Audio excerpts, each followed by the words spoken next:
Central budget లో ఏ రంగానికి ఎలాంటి కేటాయింపులున్నా అందరూ ఎదురు చూసింది మాత్రం ఆదాయపు పన్ను గురించే. దాని గురించి కూడా చాలా వరకు క్లారిటీ వచ్చేసింది. 12 లక్షల వరకు ఆదాయం ఉన్నా ఎలాంటి పన్ను కట్టనక్కర్లేదని కేంద్రం ప్రకటించేసింది. మరి ఇందులో కూడా ఓ మెలిక ఉంది. అదేంటో స్టోరీ చూడండి.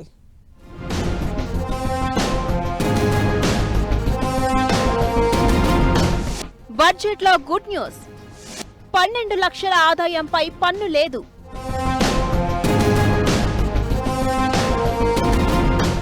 కేంద్ర బడ్జెట్లో కొత్త పన్ను విధానంలో 12 లక్షల ఆదాయం వరకు ఎలాంటి పన్ను లేదని ఆర్థిక మంత్రి ట్యాక్స్ రిబేట్ ప్రకటించారు.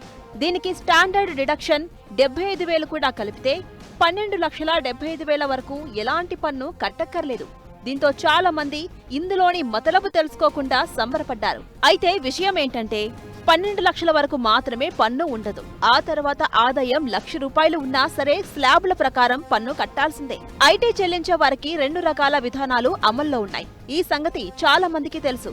వాటిలో పాత పన్ను విధానం కాకుండా కొత్త పన్ను విధానంలోకి అందరినీ తీసుకువచ్చేందుకే ఇలా 12 లక్షల రూపాయల వరకు పన్ను రిబేట్ ప్రకటించారంటారు. ఎందుకంటే పాత పన్ను విధానాన్ని అనుసరించే వారికి 7 లక్షలు దాటితే పన్ను కట్టాలి. అదే కొత్త పన్ను విధానమైతే 12 లక్షల వరకు ఎలాంటి పన్ను లేదు కదా. అందుకే ఈ ట్విస్ట్ ఇచ్చారు.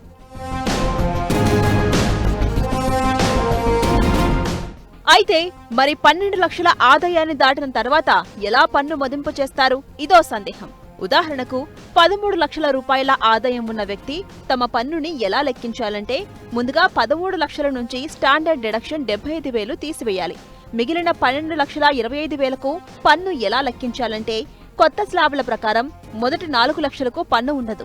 ఆ తర్వాత 8,25,000పై స్లాబ్ల వారీగా పన్నుని లెక్కించాలి.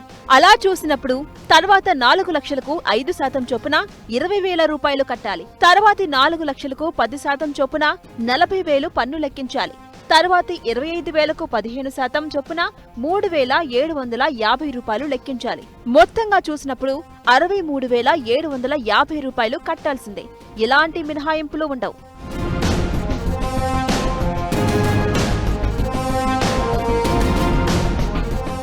అలానే ఈ కొత్త బడ్జెట్లోనే గతంలో ఉన్న స్లాబ్లకు అదనంగా 2 స్లాబ్లను తీసుకువచ్చారు. 20%, 25% అనే 2 స్లాబ్లను ఇంట్రడ్యూస్ చేయడం ద్వారా రిలీఫ్ కనిపించేలా చేశారు.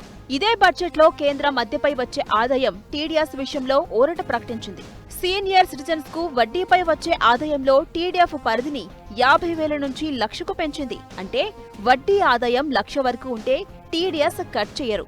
అలానే అద్దెలపై వచ్చే ఆదాయం పైన టీడీఎస్ ను 2.4 లక్షల నుంచి 6 లక్షలకు పెంచింది కేంద్ర ప్రభుత్వం.